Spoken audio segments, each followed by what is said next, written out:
My sister's father-in-law snubbed me at her wedding, but when I introduced myself, his face drained of color. Stick with me while I share my story. And if it touches you, don't forget to support our channel by hitting that subscribe button, dropping a like, and sharing it with the people you care about. My name is Rachel, and a few months ago, my younger sister Emily got married in Charleston, South Carolina. It was one of those picture-perfect weddings at a fancy old estate, with white tents, chandeliers strung above the dance floor, and a band that made the whole night feel like something out of a movie. I was her maid of honor, and more than anything, I wanted the day to go smoothly for her. For the most part, it did. Emily was glowing. Michael, her new husband, couldn't take his eyes off her, and our families seemed to blend together beautifully. Everyone was warm, welcoming, and kind. Well, everyone except for Michael's father, Douglas Whitaker. From the moment I was introduced to him, he made me feel small. When I held out my hand, he looked at it, then looked past me like I wasn't even standing there. He shook hands with the person next to me instead. Later, when I tried to join in a conversation at the reception, he spoke over me as if my words didn't matter. At one point, I caught him staring at me with this odd expression. Not anger exactly, but something colder, harder. Then, just as quickly, he looked away, pretending I wasn't there at all. I felt humiliated. Here I was, trying to celebrate my sister's happiest day, and her new father-in-law was treating me like I was invisible. A couple of guests noticed the awkwardness too, which made it worse. My instinct was to snap back, but I swallowed it down.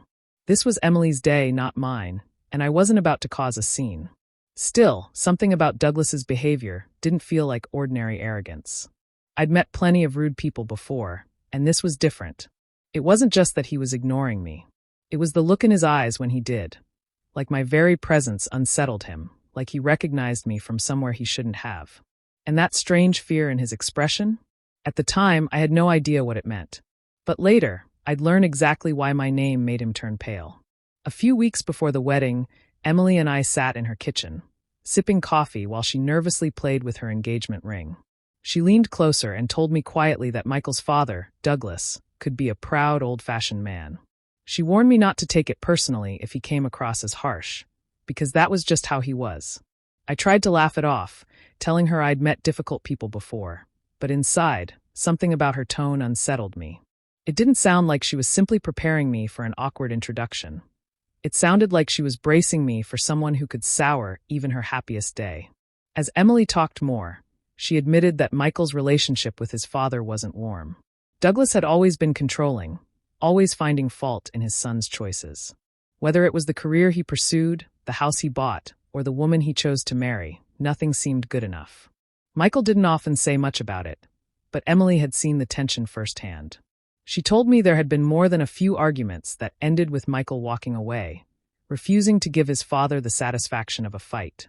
Listening to her, I felt an uneasy knot forming in my stomach. I told myself it was just pre-wedding jitters, but deep down, I wondered if there was something darker behind it. I'd been around arrogant men before, the type who puffed themselves up and dismissed others, but this sounded like something that left scars. I tried to reassure Emily, telling her not to worry, that she and Michael were starting their own life, and no one could touch that. She smiled, but her eyes still carried that shadow of concern. Later that night, lying in bed, I kept replaying her words. Proud, old-fashioned, controlling. They clung to me like burrs I couldn't shake off. I thought about the kind of damage a man like that could do, not just to his son but to anyone close enough to get caught in his shadow. And then, almost against my will, my mind flicked to someone from my own past. A man I never spoke about, not even to Emily. The memory was vague and heavy, like a closed box shoved into the back of a closet. But hearing about Douglas stirred something in me, a quiet warning that his coldness wasn't just pride. It was the kind of cruelty I recognized all too well. The reception was in full swing, the band playing softly while waiters moved between tables carrying trays of champagne. I caught sight of Douglas near the bar, speaking with a group of Michael's relatives. I took a steadying breath and approached, determined to start over. Before I could even finish saying hello, he turned his shoulder, leaving me standing there with my words hanging in the air. The others glanced at me, uncomfortable, as if they'd just witnessed someone slam a door in my face. I forced a smile and walked away, but the sting burned deep. Later, during dinner, it was time for my maid of honor speech. I stood, glass in hand, my voice carrying through the tent as I spoke about Emily's stubborn kindness, her silly laugh, and how Michael had softened her edges in the best way. When I finished, there was warm applause, even a few tears around the room. Everyone seemed touched, except Douglas. The moment I sat down, he pushed back his chair and rose with a broad smile. He raised his glass and launched into his own speech, praising Emily, praising Michael, praising the joining of two families. Not once did he acknowledge what I had just said. His booming voice swallowed the room, making my words feel small in comparison. Guests exchanged puzzled glances, and I felt heat rush to my cheeks. It wasn't just a matter of being overlooked, it was deliberate. He went out of his way to erase me from the evening. Each time our eyes nearly met, he turned his head, as if I wasn't worth the effort. By then, people had noticed the imbalance. A cousin leaned over and whispered, "What's his deal with you?" I just shook my head, pretending it didn't bother me, but inside, the humiliation sat like a stone. I had bent over backward to keep the peace, yet he kept drawing the line deeper, daring me to cross it. As the night wore on, I laughed when I had to, posed for photos, and kept my composure. But beneath the smile, a quiet promise was taking shape.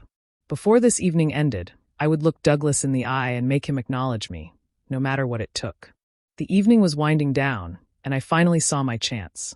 Douglas stood near the edge of the dance floor, holding a glass of whiskey, his eyes scanning the crowd like he owned the place. My heart pounded, but I walked straight toward him. This time, I wasn't going to let him brush past me. I stopped right in front of him and said clearly, "I'm Rachel Coleman, Emily's sister." The change was instant. His confident posture faltered, his face drained of color, and the glass in his hand trembled so badly I thought it might shatter. A drop of amber liquid spilled over the rim, landing on his cuff, but he didn't even seem to notice. For the first time all night, he looked directly at me, not with arrogance, but with something closer to panic. He opened his mouth as though to speak, then snapped it shut.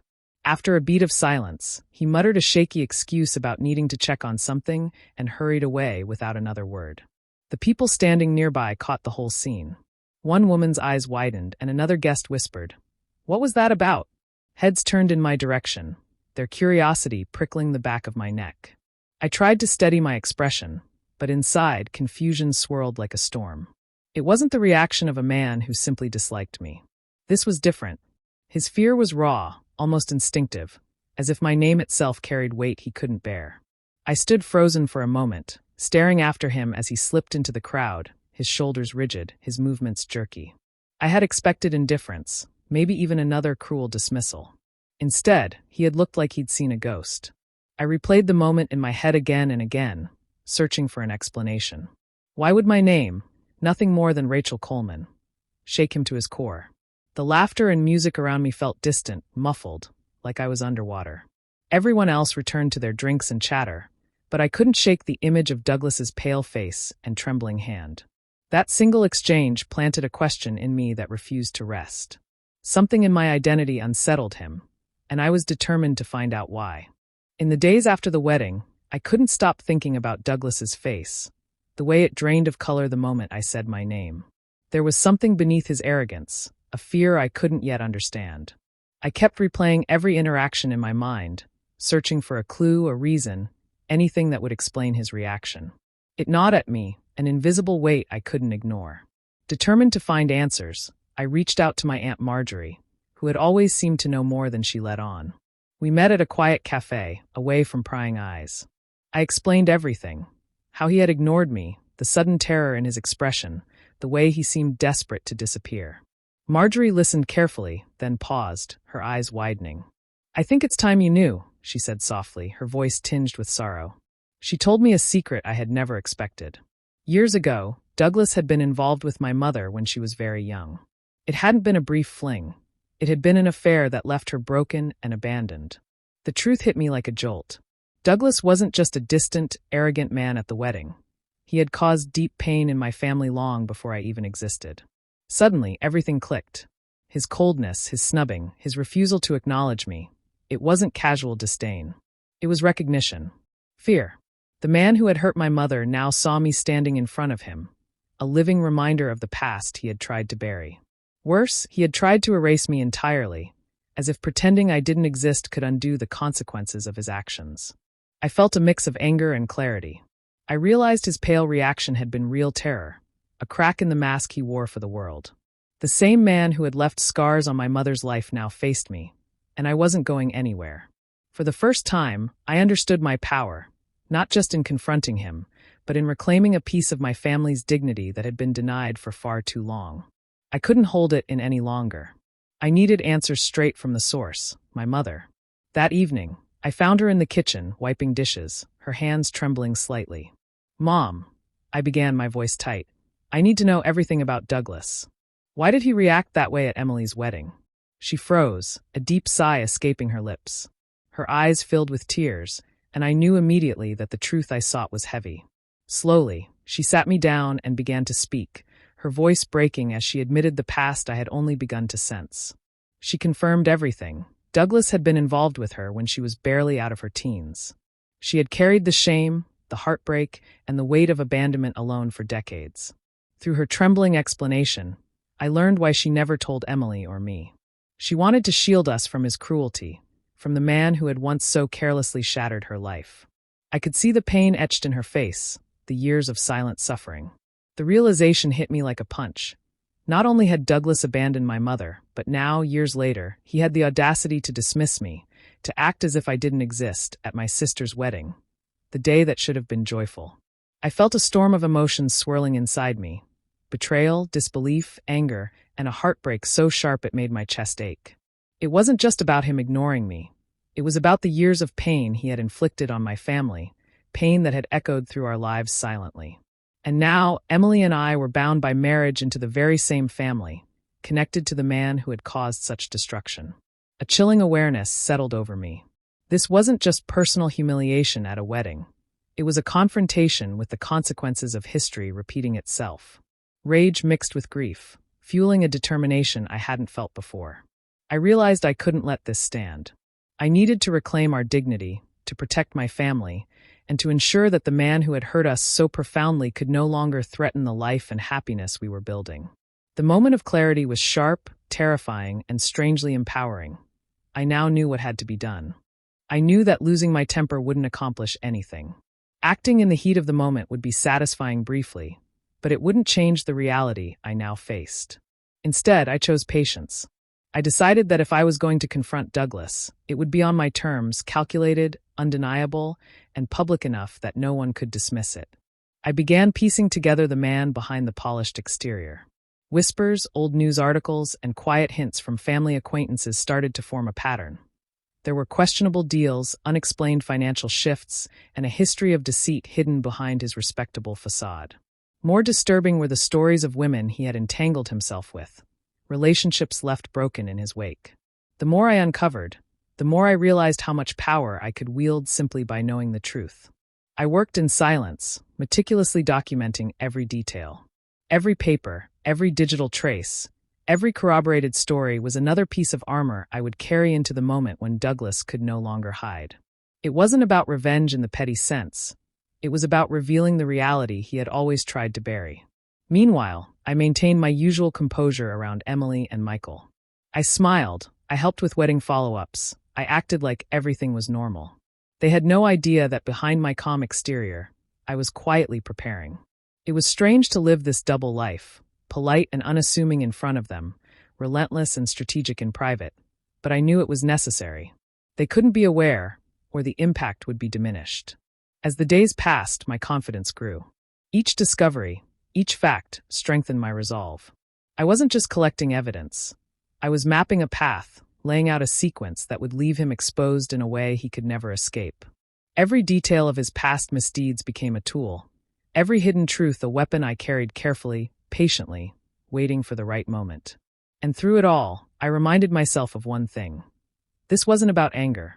It was about justice, about reclaiming the respect and dignity that had been denied to my family for far too long. The quiet preparation became a thrill in itself, the anticipation of what was to come giving me a sense of control I hadn't felt in years. I was ready. A few weeks after the wedding, Emily and Michael invited everyone to their home for a celebratory dinner.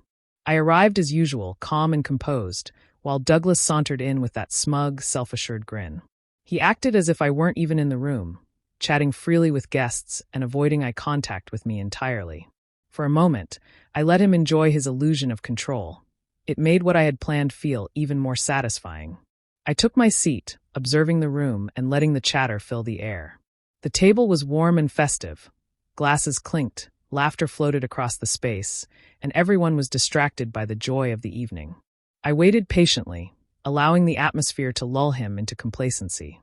Timing, I reminded myself, was everything. When the right moment came, I began casually steering the conversation toward topics that would unsettle him. At first, it was subtle. "Douglas, I've always wondered about your old ventures. Didn't one of your companies have some issues a few years back?" I asked lightly, smiling as if it were an innocent question. He froze for a fraction of a second, barely noticeable to anyone else, but I saw it.